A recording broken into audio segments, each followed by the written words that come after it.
I think at least this is. As far as I can tell, it looks like we're live. Yeah. Welcome to the show. Well, oh, yep, there it is. Welcome to the show. Welcome to Sectional Intercourse, the podcast that most accurately simulates sitting on a couch with two guys. And we are actually sitting on the couch. I'm just not at a part of the couch that you can see, as I am checking.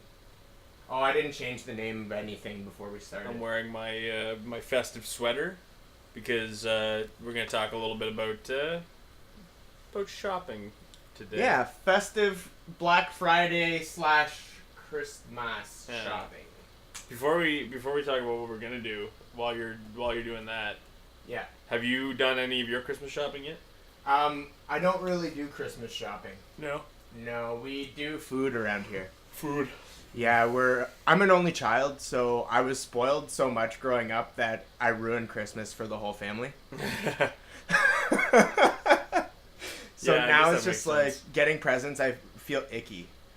Yeah, I do too. That's especially the last couple of years. I couldn't afford to buy gifts for anyone because I was broke. So it's like people would buy me stuff, and then I just feel bad because then I just sit there and be like getting gifts but not giving anything to anyone. Yeah. I always just felt like crap. But yeah. Yeah, no, for sure. Sorry, I'm just making sure that our audio works, which it does. And yeah. I think we're good live. Oh, I didn't change. That's what I was going to do. Change our restream titles. So, it is Black Friday. I may or may not have just, what do you call that? Impulse bought a VR headset. Yeah, we were about to get the show started, and then And instead, I tried to pull up Restream here. And instead, I ordered a Lenovo Explorer with controllers. so now between the two of us, we've got the new Microsoft Mixed Reality Lenovo Explorer, and I've got an HTC Vive. And I'm 100% sure that's not going to be the end of that story, because I'm definitely going to be in the market to buy some more VR stuff. For sure. Which to anyone watching sounds like overkill, but honestly, and I have no money. Like, this is all stuff I've bought with every dollar I had. It's like you get paid and it's like, what can I waste this on? And then in 3 weeks realize I really needed it.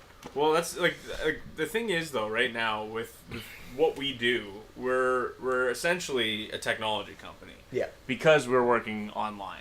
For all intents and purposes, we're a technology company. Yeah. Even if we're not producing technology, we work with technology. Yeah. And we are a technology-based company. So it's very important, I think, that we stay on top of what's current in technology. I agree, and that's the other thing for my business, for doing marketing and stuff, that it's you're not just paying me for the hours that I spend making your stuff. You're paying me for the hundreds of hours that I spend reading to ensure that it's not only being done the right way, but it's being put in the right places. Well, and if we want to be future-proof with what we do, like making video content, making online consumable content, if the way people are going to consume 5 to 10 years from now is VR and AR and mixed reality, then we should be in that market. We should be a part of that market so that we are prepared to enter it once that's a viable option for us. For sure.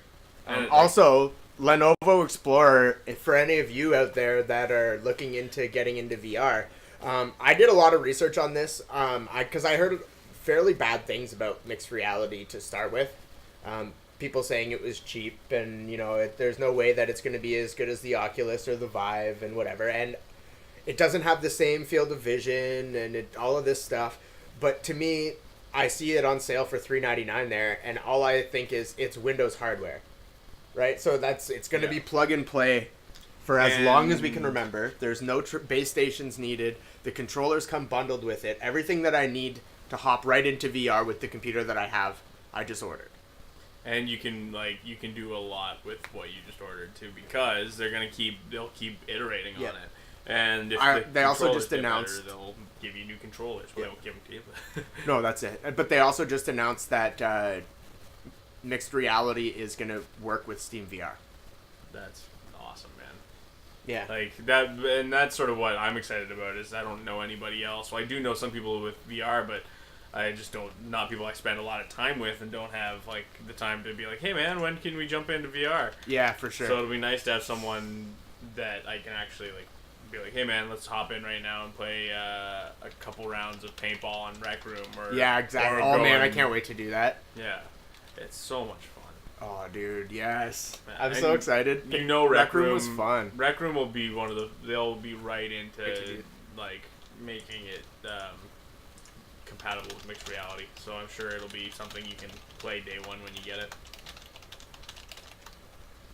I'm just sharing this on social media while you're talking. Oh, okay. But yeah, so I did some shopping today. Sorry, that's the producer in me coming out. I did some shopping today. I can't say what I got because people may watch. Oh, Christmas. Christmas presents, yeah. Yeah, go ahead. Sorry, I ruined Christmas by saying I hate it. No, I don't hate it. I'm not huge on the consumer aspect of it, although I don't think, I'm a socialist who is also in love with consumerism. Like, so I don't, I'm kind of split on that. Like, I love. So, don't worry, so is the rest of Canada. No. There's one thing I wanted to talk about, yeah. Sorry, that got real political. No, that's actually, I guess I'm just I'm innately Canadian. But if you have one shot, one opportunity.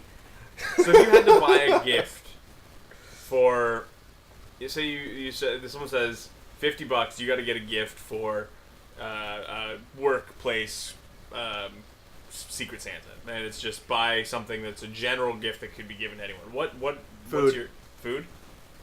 See, I feel like liquor or gift cards is like my go-to if it's like a general catch-all. I was gonna say like chocolate seems to be a pretty safe one. Chocolate's a safe bet. Like who wouldn't want $50 worth of chocolate? Like is that something that you would never spend on yourself? That's a really good point. But if there's just like shitload of chocolate there, and it's like, well, there's chocolate or there's this like $50 whatever crappy halfway to their thing. It's like I'm gonna take the food. I'm sorry. Yeah. Now, if you have to make a gift. If I have to make a gift, like qualify make. So cook, bake. Oh, I would make like a craft. Okay. I don't know. I think the geek in me wants to say that I would probably try and do something with the Raspberry Pi. I was gonna say probably something like that. Because you could get a Raspberry Pi Mini. Those things are cheap as dirt. Yeah. And you could make something really cool with that. I was gonna say, despite the legal implications, I'd probably try and do like an Android box kind of thing. Because that'd be the most useful. Yeah, I mean, and that's coming from someone who is opposed to the entire idea of Android Box. Yeah. It is a cool idea. I'm not. Then again, I have my own RetroPie gaming system full of illegal ROMs. Yeah. So. Well, and it's funny because we have our format. Like, I refuse to not pay for music. Yeah, same. I will not right now, Amazon Prime Music is. I've just downloaded it on my phone. I haven't tried it yet, but I just started paying for Spotify, and I'm like, do I want to just cancel Spotify and just jump over? And I know they don't have everything on Prime Music, but man, I'm so addicted to Spotify. I have like 100 playlists. I know it's not. I know it's not fair to the artists, and like they're all getting screwed by their record labels. But man, it's so good. Well, the reality is. It's an unsustainable market that will eventually have to find a way to change to pay the artist, or the artist will stop being able to make the music. Although, well, no, I don't think so. I think what it really is it's. If anything, I think it's better because it's going to create more independence. Because right now, the only people that are getting screwed by Spotify are the people whose labels are reselling their work, and labels are the middleman. Spotify's a weird one, though, because there's such a large barrier to entry to get onto their platform that, it makes it hard unless you're, a top-tier independent. Not quite independent. For sure. You own your own studio, for sure. and you're producing other people's music, and then you get on there. I don't know, man. I make a little bit more. My cousin is on there. Yeah? I was looking through to see if people I knew are on. Odium's on there. I guess Odium's signed, though. Mm-hmm. But I don't think it to me, there's a lot of... maybe it's just podcasts that are hard to get on. Yeah. And I think that's getting easier as well. I think I hope so, I think they're real, like I said... Our stuff yeah. on Yeah, agreed. Because that's the thing for me that I'm really starting to like about Spotify is exactly that. Is like you're starting to see these independent artists, and they're like, "Oh, we're putting out this this record. Check it out on Spotify." And it's like, "Oh, cool. You know, they're not with a label. I know they're getting that." Like, yeah. I'm pretty sure Talib Kweli is self-employed. I'm gonna double check and see if his latest is on Spotify, because it's making me wonder now. Are you a big Talib Kweli fan?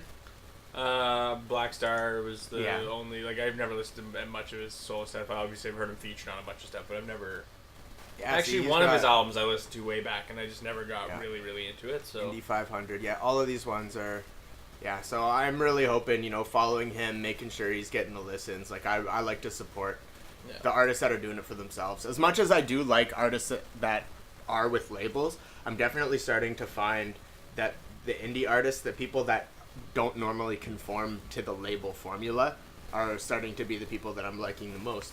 Yeah. Well, and the thing is with those people, they're not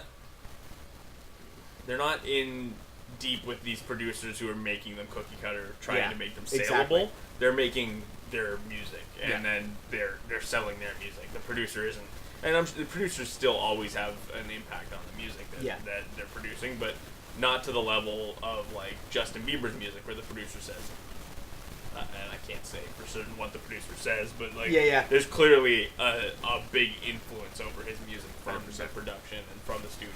Well, it's like one of my favorite bands, Icarus the Owl.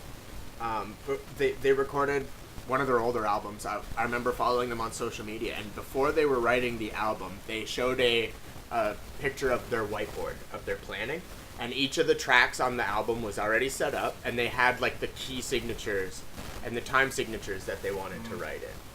That's cool. And it would be like, and in all of the songs you hear them, they're transferring from 4/4 into this cool time signature and out and all of this stuff, and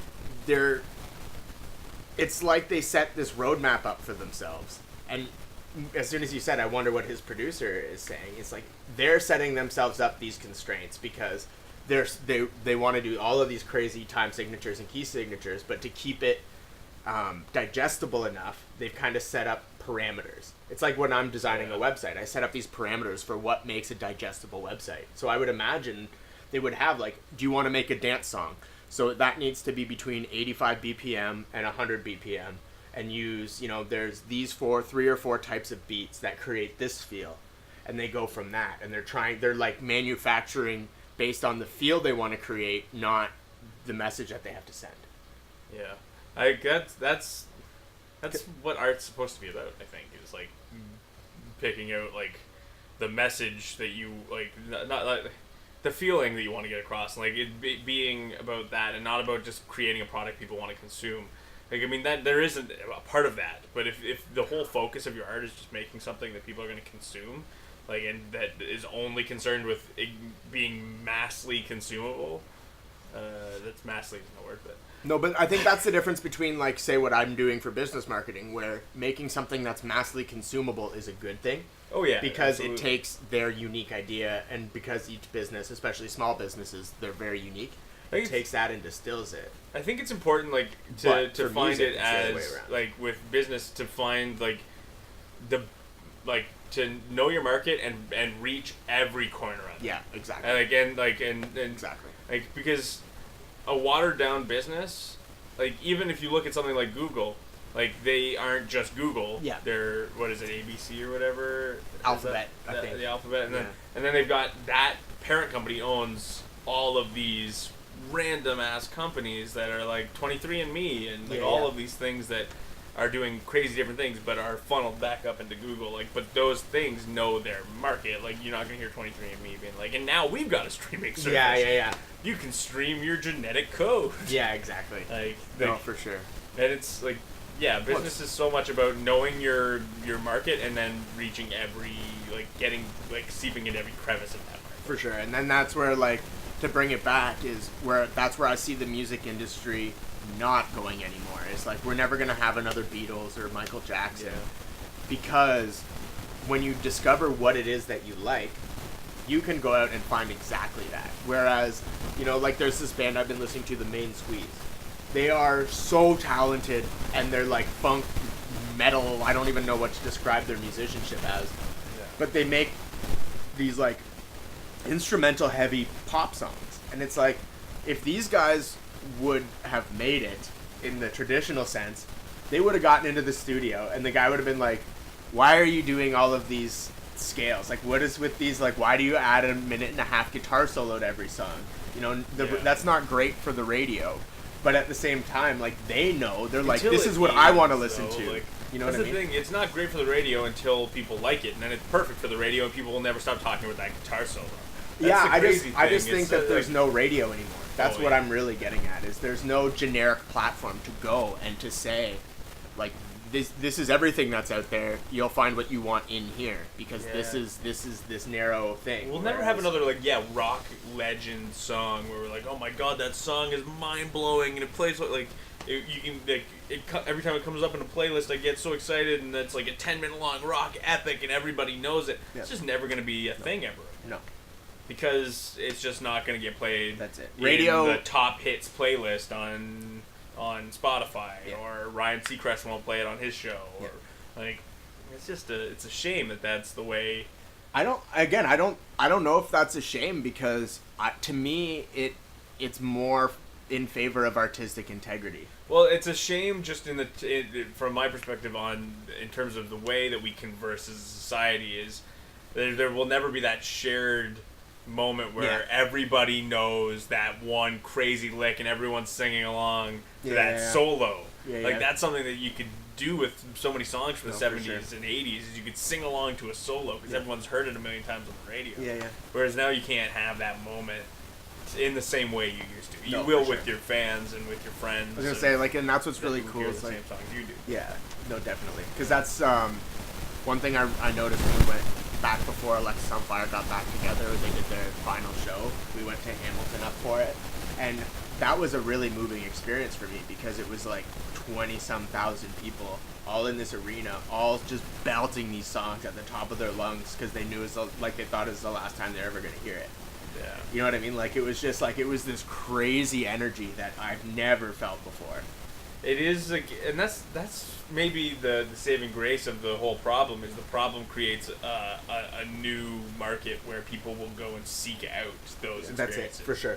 And I think that will, as people maybe aren't connected to a community around every pop song, where you can go in and talk to your friend at the water cooler about that new pop song. That's it. That is maybe a little bit more deep and meaningful to everyone. And instead, the pop song that everyone can talk about is the new Justin Bieber hit. But you go out to these concerts and you can talk at length with your friends and the new people you meet about those solos. Like, how crazy is it when he plays that note in this solo? Yep. Speaking of which, I meant to bring in some books. I got two new jazz books.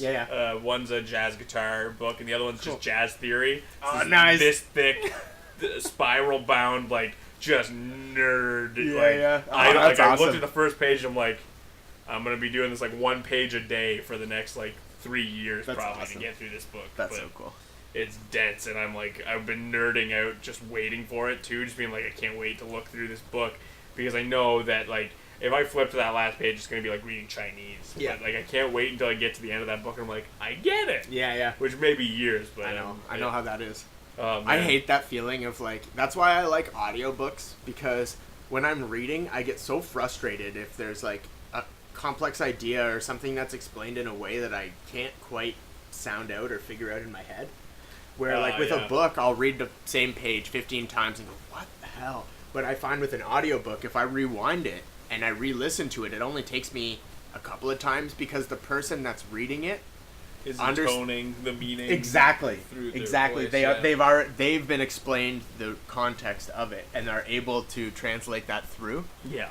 So I don't know whether it's I'm not the best with reading comprehension or what, or maybe I'm just used to technical reading that I have a hard time when people are less than straightforward with the way that they're explaining things. That's why I like textbooks. I got this big jazz theory book, and I looked in it, and I'm like, there's just there's charts. Yeah. And there's and there's like intervals and like drawn out in the way that I understand. I am in no way a well versed in theory. Like I teach music, but I'm not like I can't sit down at the piano and play out music as I look at it, and I can't look at an interval on sheet music and say like, this is a fifth, that's a seventh, that's like a minor seventh, that's a major seventh. Yeah. Like I can tell you on my guitar if I have a second to sit and look at it, but it takes me time to math it out, right? For sure. But that's why I wanted these books. I want to get more versed in that, because as much as I can explain the simple concepts to my students, because I'm teaching kids who just want to learn how to play guitar. Yeah. But understanding those concepts so they can play leads and stuff is really important. Or I think it's really important. Some of them don't think so. Yeah, no, for sure. I agree. Well, it's like when I was teaching drums, every lesson I did, the first half was rudiments. No. It's like, I know you don't understand why this is important, but when you start trying to play more complicated stuff, you're going to thank me. That's the thing, like, well, and when I'm drilling really hard on my finger positions, like using finger positions when they're playing the guitar so that they aren't doing more work than they need to. Like, if you use your finger position properly, your hand barely moves. I'm back to that. And I am too. Like, I had to really drill it into myself to get better, and I'm still occasionally like, why did I move my hand there? Like, instead of just moving and using my pinky finger. I always reverse my my ring finger and my pinky finger for like chords. I'm always like, I do them like backwards, where I'll like rip my pinky across, and then I'll use my ring finger for the top string. Huh. Yeah, and it's really bad. Like, but like, I guess it just depends on how your. I got a weird claw. Right? I have a weird claw, anyways. Like there's some semi-arthritic. There's some people who just like have certain ways of playing that I look at and I'm like, that's insane. But like, if you look at like some of these really great players, like great like classical guitar players, they'll play a lot of times with 2 fingers. Yeah. And you can see them moving up and down like with or 3 fingers, yeah. Yeah, and it's like, and then the third finger will come in, but they're doing all this stuff and they know it so well that they're just like their hands doing all the movement. Yeah. And it's like that may not be the most logical way of doing it, but if you're doing these big spreads and jumping octaves and like you're jumping like 3 octaves to go up to like and then come back down here, like that, maybe that's the like I'm far be it for me to say what the best way to do it is. Yeah, and well, when I see stuff like that, it's I really relate it to drumming, because drumming, it's more complex usually rhythmically.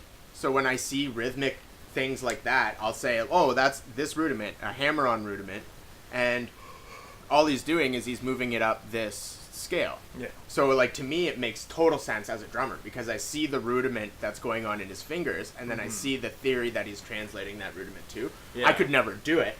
But like I'll see it and I'll go, oh, that's a really interesting way of looking at things. I've been doing a lot of that lately. Like lately, I've been because I've been really working with my students in A minor and in C. So I've been getting a lot of work on my A minor, like in every position, and working through A minor, and like, so I've been doing a lot of like hammer-ons up and down the fretboard and like moving like way up, like, and just playing leads. And my leads have been getting more bizarre as I've been doing. I'm like, and this is fun, like just like working through like my exercise and then applying those finger exercises to my scales. Yeah, yeah. And this may be the most boring thing in the world to people who don't like music, but eat it. If you're my friend on my Facebook watching my video.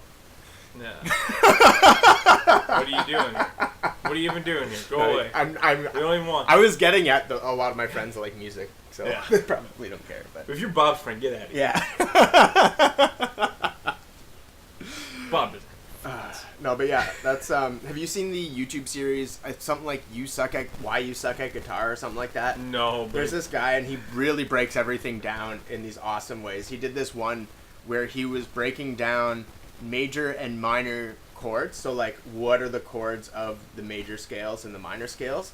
And he was doing it because guitar. Everyone that learned guitar from tabs knows things in patterns. So he shows the patterns up on the screen, and then then he explains. So this pattern, these 3 are your three major chords. These 3 are your minor chords. So if you know what your root note is, you just do this pattern around it, and all of a sudden, here's all of the chords for that. And then he goes on to explain how you integrate like the 7th chords and how you integrate the diminished chords. And it's like, yo, like I know this, but I've never heard it in such a simple way that every time I sit down to write now, I go, oh, well, there's my major chord. So if okay, so then you start writing, and it's like you're not trying things. You're going this. It's like an educated guess. Yeah.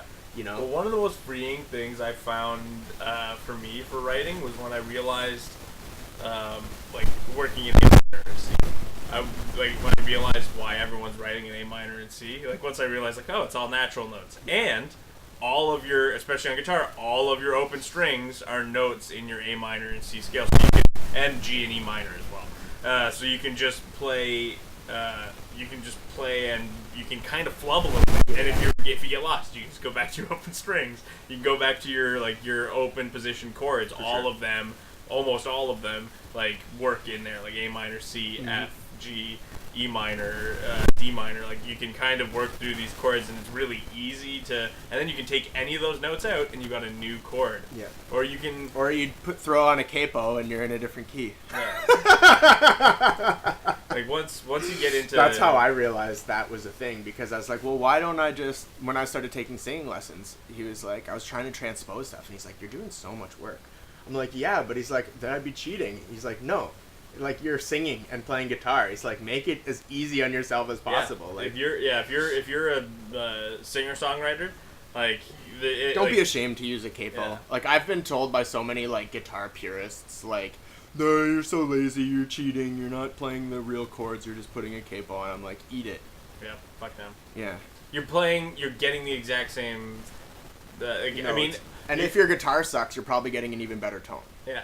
Well, the only way I could, like, you can justify not using a capo for like those singer-songwriter songs if you're doing leads all up and down the neck while you're doing it like an Eric Clapton. Yeah. And if you're not doing that, if you're not capable of doing that, then until you are, don't force yourself to transpose everything and play different chords. Like it's just silly. If you can play everything in A minor or C. Yeah. Then that's like when I'm learning new songs, I just pull up the Ultimate Guitar, and they have that thing where you can transpose it up and down, and I just transpose it up and down until the chords are the easiest to play, and then I just like find the capo spot where it's easiest to sing. I do that for my students all the time. Like I like sometimes I like I'll playing learn bar them, chords because I like the sounds Yeah. of them, so I tend to just leave it in the key that it's in, and then like and also because a lot of times like I'm playing a lot of like jazzy kind of songs. There's some jazzier chords that I want to be able to use those open strings and get the sound I want with them. I was gonna say I don't do that with John Mayer songs. Yeah, that's the thing. Once you get into these like jazzier chords, like playing this one song the other day that had a B minor 7 flat 5 in it, and I was like, oh, cool. That's a cool sounding chord. I'm like I could just change this until it's something a little bit easier, but like this is a really fun chord to play, so I think I'm just gonna ride it out. Like and. Yeah, anyways, that's enough music talk. Well, I was going to say, well, just to end the music talk, me and Dylan jammed 2 weeks ago because we didn't have a podcast last week. We wrote a song, which we're going to do something with. Yeah, I think we'll probably try and do it on here. Like, we'll maybe we can make an effort to starting, maybe not next week, but the week after, because I still have the show next week, but we'll leave some time at the end of maybe not at the end of the show, but towards the end of the show to just work out pieces of the song until we kind of get it. I was just, while we were talking about time signatures, I started hearing in my head like a 1 2 like a 3 4 and then 7 8 kind of measures, like 1 2 3 1 2 3 4 1 2 3 1 2 3 1 2 3 1 2 3 1 2 3 1 2 3 1. And I started hearing that. I'm like, man, I kind of want to do something with that. Like, start writing or like some. Man, I like that kind of stuff too. Yeah. Well, and you're way better with that stuff than me. Like I lose. Like if I don't have a riff written, like if I was improvising to that, I would lose my timing completely. I'm terrible. Well, I can't sing in 7/8 either. I found that out during Joseph because there's a song that's in 7/8, and I mean, like some practice. It's only easier for me because I'm playing drums.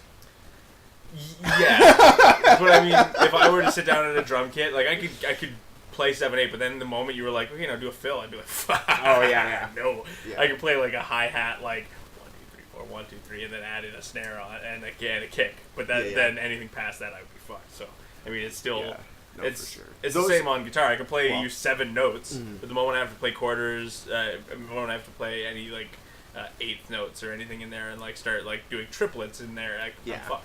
Yeah. Like my rhythm is is restrained at that point to playing like a 1 2 3 4 1 2 3 and actually playing that rhythm with my melody line. I think a lot of people, like I listen to a lot of music that has that kind of stuff, like Protest the Hero and like the Static Crystal Owl Band. What I've learned from a lot of them is when they're writing such complex stuff, they're writing it first. They're not just jamming it. They're they're opening Guitar Pro or whatever writing software they have, and they're setting up a drum loop, and then they have that drum loop, and they're going, okay. And then they'll sit there for hours just playing over that drum loop and going, all right, finally I have something that works with that I can transition into 4/4 or whatever. But it's not. I don't think it's that easy to come by. I don't think there's not a lot of improvisational players who play in shifting time signatures except for jazz guys. Yeah, and and they kind of neglect a lot of other things. Yeah, and those guys are like on the fly mathematicians. That's who are like transposing and inverting intervals and doing crazy stuff on the fly because they've learned it the way a surgeon learns it. Exactly, for sure. And they can do it because it's a tool in their toolkit. Yeah. Whereas if you're writing a song, it's a different experience. Like writing a jazz song, they would probably sit down and compose the same way anyone else would, right? They'd sit at the piano, do exactly what you're saying. But if you listen to these improvisational jazz guys, they can do that stuff on the fly, but it's insane. Like they spend years learning how to do just the rudiments of that, and there's so many more rudiments when you look at it from their perspective because they're learning how to take things and add them together and flip them on their head so that if played in this sequence that note will sound good, but if it's played out of sequence that note will sound weird because it doesn't follow this note. Like that shit is for sure. Oh, that's why I bought that book because I want to understand it. No, for sure. But that's really cool. All right, so we talked about music for like half an hour there. Yeah. Our topic for today was Black Friday. Then I bought books on Amazon and then I bought VR. Yeah. And so anyways, we have a little challenge for ourselves today. That we haven't really formalized how we're gonna do it yet. So I think we'll see. We got a timer. We can set a timer, right? I can do it on my phone. Okay. So essentially, what we're gonna do is we have challenged ourselves. We're restricting ourselves to Amazon, but what was our price limit? Do you want to do like $1,000? Okay. Okay. So within the $1,000, this before tax. Let's just say our whatever okay. Amazon. I have a 5-minute timer up here. Okay. Whatever Amazon tells us our shopping cart limit is. Okay. Oh wait, I already have something in my shopping cart. Oh yeah, maybe just put that in your save for later for now. I'm a fucking Amazon Pro at this point. Where's the save for later? Right at the bottom next to delete. Oh, right there. And then it'll just be. Oh, nice, cool. All right. All right.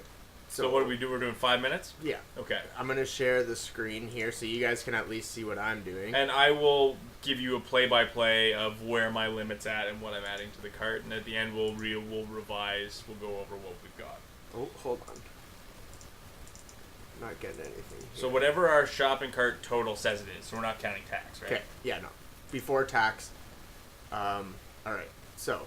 And at the end of 5 minutes... So what is our goal? Is it just who has the coolest cart? Yeah. We'll just compare and see who we think found the best deals. All right. Let's do it. It's 5 minutes starting now. All right. Okay. So I'm going to add the thing I already had. Honestly, I was going to say I'm going to add that too because this Yeti or Assassin's Creed deal, that's... yeah. I'm going to pull that out from there. Let's see.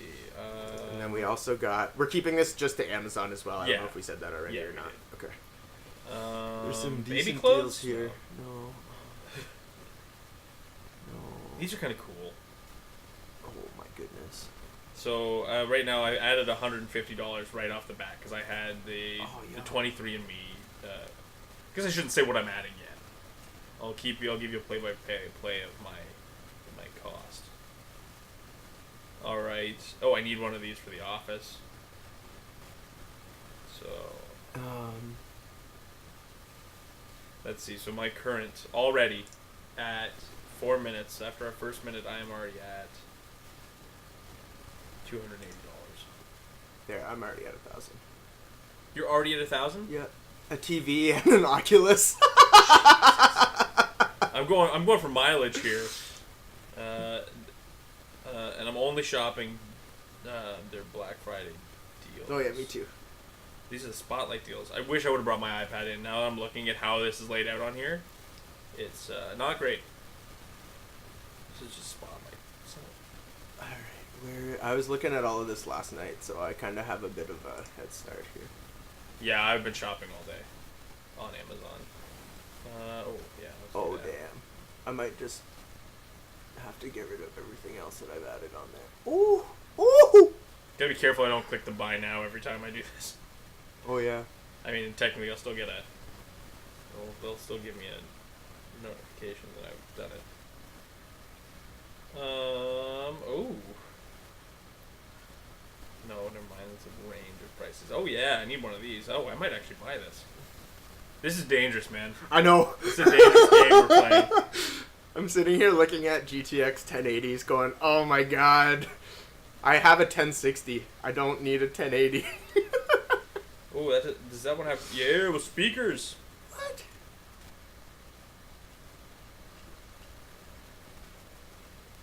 Oh, this is... Actually, this would be good for our business. What? No, you'll find out. Oh my god. Killing me here.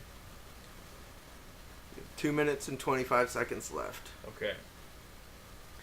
Oh, I need one of these. I don't know if I'm gonna make. Okay, I'll add one of these because we're already. Oh my god. i7 7700K on for $400. Okay, let's step this up. Oh my god. Let's go up to the. Oh, I could use that. Man. I know. How much is it on sale? Yeah, it's on sale for $370. Says the guy that just spent $450 on VR. That's okay. That's actually useful. How many items in your cart so far? 4, but I need to get rid of something. I don't need this. I don't need this TV. I don't need this TV. What's this? 835. Oh wait, no. I want to add this. Move to cart. 934. Okay.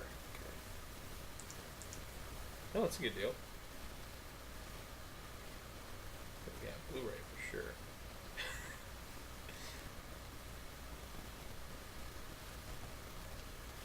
That actually would have made a good.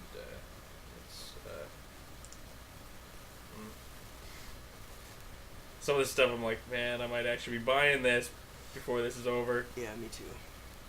I can use that too. Woo! Vive is on for 800. Yeah, I know. I saw that. With an Amazon gift card? Yeah, and the audio strap. Oculus for 450. Oh, and the audio strap? Yeah. Is the audio strap on sale too? Might be buying that today. I think they bundled. I think that's like because I don't think they changed the price for the Vive. They just added a bunch of shit into the bundle. 35 seconds. 35 seconds. Oh, and the audio strap is not on sale, but I'm adding it anyway. No, wait, I have to work from sale stuff. Can't cheat. What am I doing? Oh, come on. Oh yeah, this is good. 20%. Oh my god. Come on, I need to add this to my cart. I know. Here we go. Add the cart, you son of a bitch. Come on. 5. Come on, Paige. Come on. There we go. I don't know. I don't even know if I got close to the limit. Damn it. Okay, our shopping race is complete. It wouldn't let me add any of this to the cart. I was at the candy section. I didn't even hit my money limit. No? No. I was $60 short. I am nearly $300 short of the limit. Oh, wow. Yeah. So, alright, well, this is my cart. I got the Blue Yeti plus Assassin's Creed Streamer bundle. That is a really good deal. I'm actually probably going to buy that anyways. An Intel 7th Gen i7 7700K processor. An Anker Powerline braided USB cable for my Xbox controllers / charging my phone. And an Oculus Rift Touch virtual reality system. Those are all really good deals. That's what I mean. Like if I had $1,000 to spend, this is probably what I would have bought today. Yeah. if I had $1,000 to spend, I would technically I could max out my credit card. Yeah, I mean, I guess I could. I mean, but for realsies, since I did just buy a VR set, I'm probably just gonna get this Yeti and call it a day, and maybe this USB cord. Yeah, there's a couple of these things I might braided buy. USB cable. Okay, what did you get? Let's go. So, first thing, the 23andMe DNA test, health and ancestry, both of them, bundled together for $150, which is the same price as the ancestry by itself. Damn. Right now. So good. Yeah, and I'm kind of curious, and I like Google. And I don't care if they have my genetic information. Because what are they going to do? They're going to clone me? Good. I don't care. Go ahead, man. Yeah. Go ahead and make another me. I'm fine with it.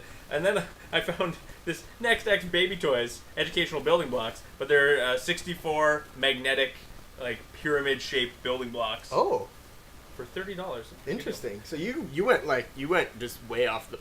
Yeah. off Oh the yeah. board. Well, I the rest of these are way more on Okay. point of the more techie stuff. The next one is the full motion articulating TV wall mount on sale Nice. right now for I like $100. that. That's beauty. Because I need one. I have a TV sitting on the floor in my office right now, waiting to be mounted. I got a Kindle Paperwhite. He mounts it every night. Yeah. It's waiting to be mounted. It's just asking for it. Consent. That's important. A Kindle Paperwhite, 6-inch high Nice. resolution display. Sick. For $100. Oh, you grabbed that record player? I was looking at those. Now I looked at it and I was like, you know what, this is cool. And then Is I that the realized 79 one? it's got, yeah, and it's The built-in speakers. mhm, Yeah. it's got the built-in speakers and vinyl to MP3 built in. How much is that? $77.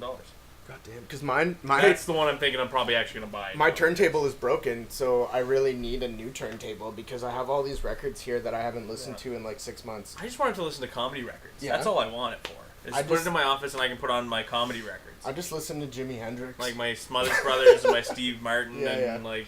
I have all of Jimi Hendrix's records and I just listen to those because for some reason Jimi Hendrix on vinyl is just, I don't know.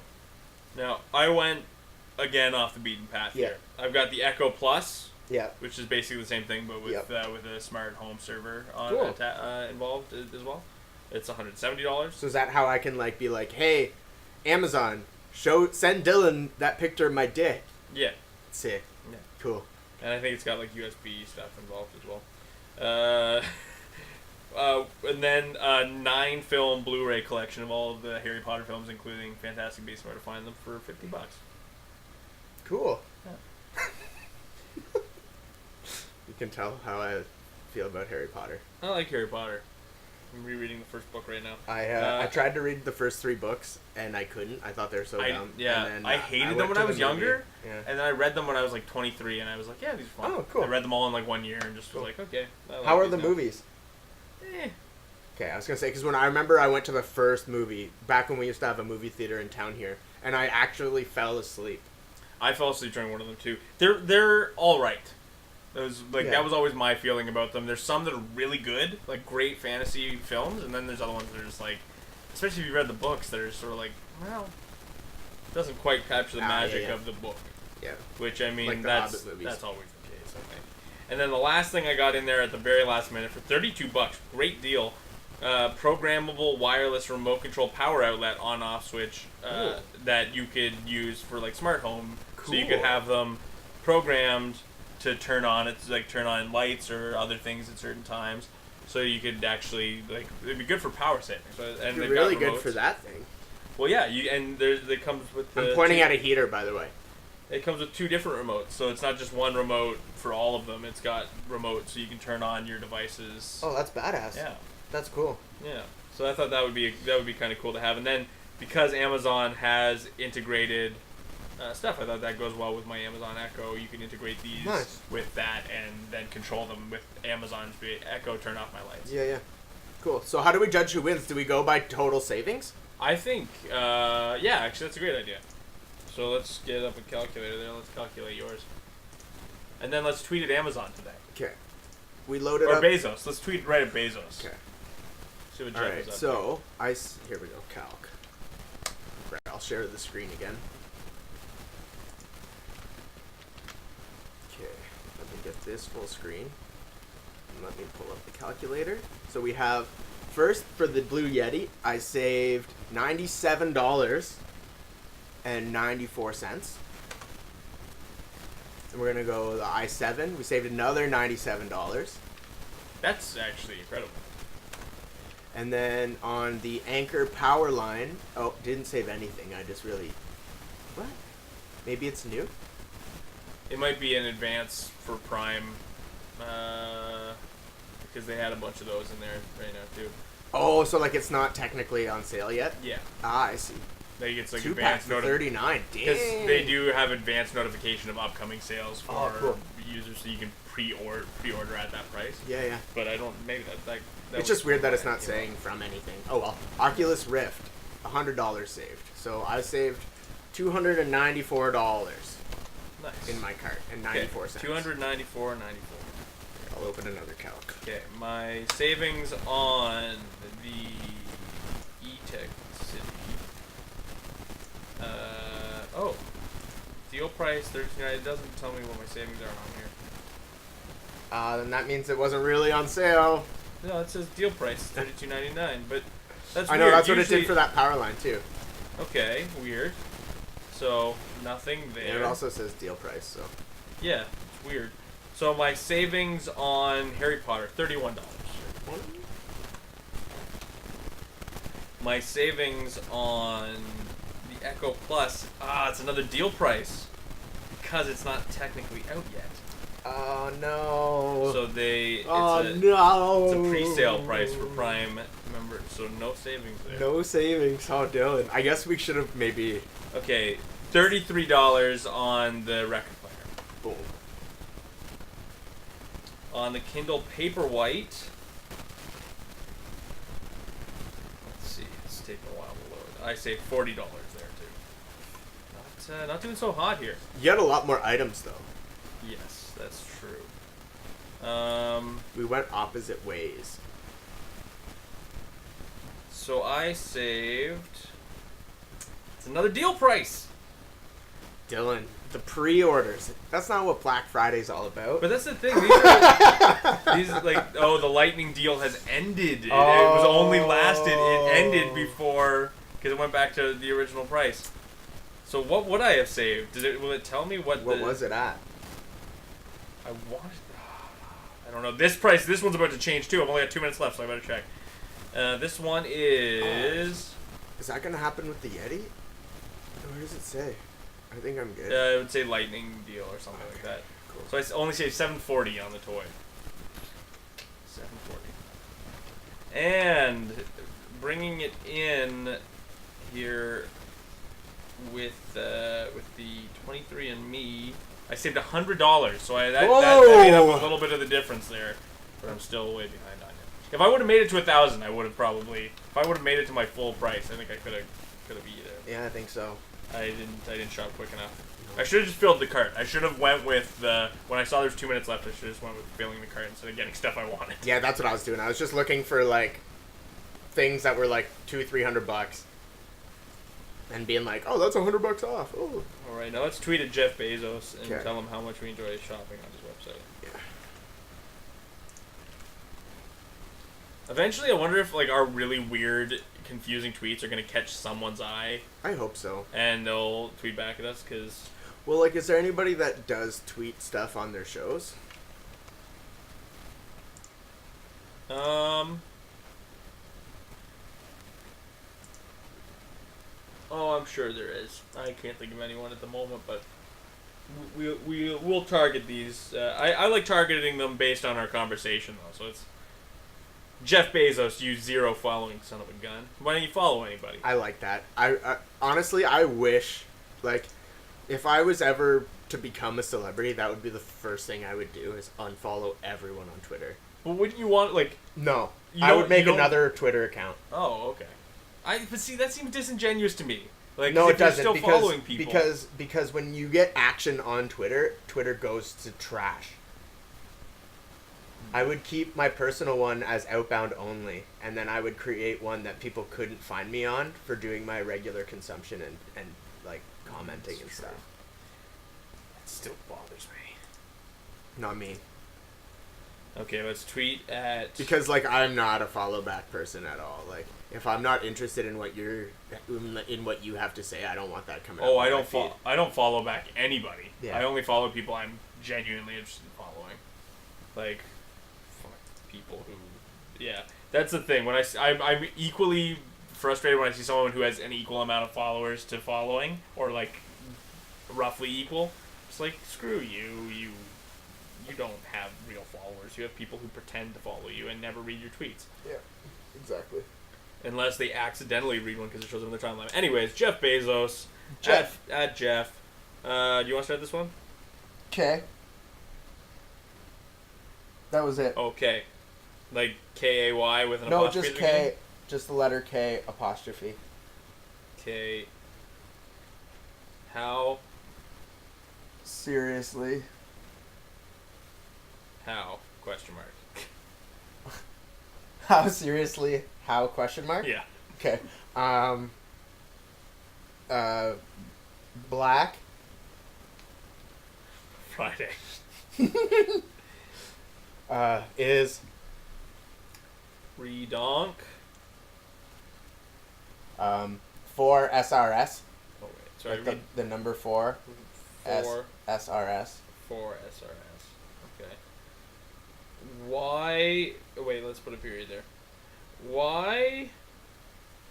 Not. No, that's right. I keep putting question marks in places where they don't belong. Why not? I. What? Why not? I. Shop. For. Stuff.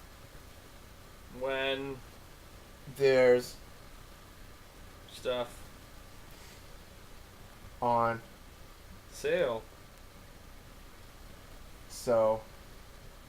Oh yeah. Period. So. Okay. So. Why Not. can Sale. go On. forever, but with a 4 Yeah. and Eva. Yeah. How are we for characters? They just like boosted them, so it seems like we're halfway. Oh wow. Yeah, I don't know if we want to be like, because now it's just got a circle. It doesn't even tell me how many words I've used. Oh wow. I don't like this. No, me neither. Too many characters. All right, that's it. Hashtag too many characters.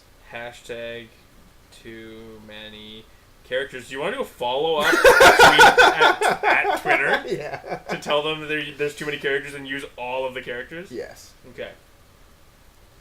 I believe it should be too many characters. The hashtag too many characters. Just copy it before you send it, and we'll just paste that as many times as we can at Twitter. I like that. We should be doing this on the computer and screen sharing it. Yeah, we'll we do should that do next that week. From now Yeah. on. We'll do that next week. Always trying to improve things for our viewer. Yeah, that's why this show is technically still in beta testing here. And if you're watching, thank you for watching. Yeah, thanks for watching. Now, why don't you open... Wait, do you have our Twitter on there? No, I I don't. don't think so. Okay, so I will... I'll just quickly tweet it at Twitter. Tweet at Twitter.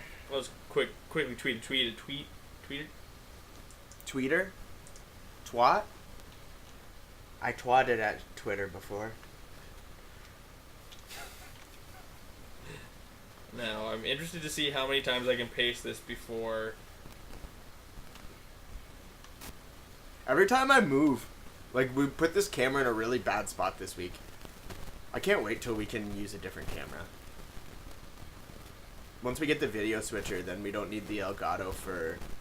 Or hopefully we won't need the Elgato for the show, in which case then we can start using it for this. I never want to use the Elgato for the show again as soon as I can stop. We can use it for this show. Talking about too many characters. Yeah, we can use it for this show for sure. Because I like it. Holy moly. It'd be nice to get that, well, I'm excited for that Yeti to come in. I'm going to order it right now while you're doing that. Get a $10 promotional credit. Now, No. Look, now I've only got 5 characters left. So what I'm going to do is go... 4 SRS. I'm going to go too many characters, and I'm just going to cut it back to where I ran out. Tomb.